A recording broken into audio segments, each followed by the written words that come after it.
buang layar rendah-rendah ni. Rendah di pangkal. Lalu pun tak boleh. Tak nak bagi udara masuk. Kok jambu. Jambu air.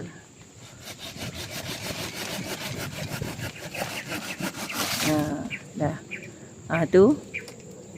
Sama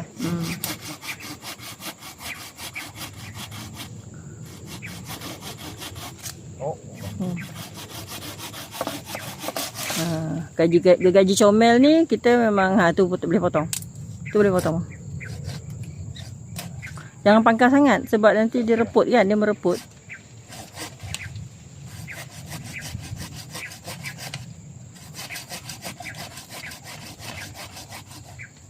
Turun bawah.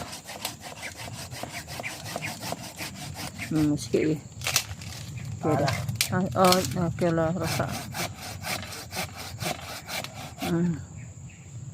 Tak apa, pelan-pelan. Dah. Tu ujung sana. Satu tu. Pergi sana pula ujung tu. Boleh. Boleh abang.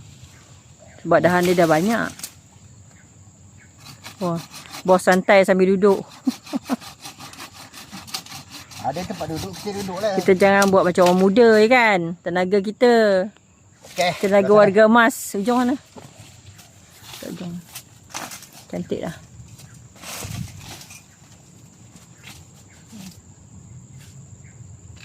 Tu.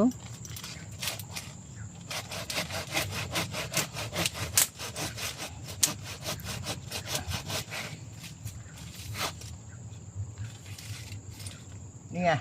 Ya. Yang tengah tu pun boleh buang. Tunas air. Sabar. Tunas air tu pun boleh buang. Jaga-jaga, hati-hati. Berhati. Perjuangan. Kerat lah. Kerat tu.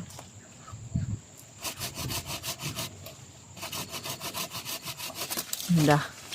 Nanti dia akan berbuah kat batang-batang ni juga nanti. Okay. Harap lepas ni dia berbuah lah dengan cantik.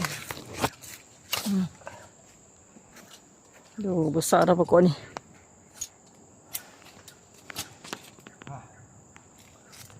Kat jambu.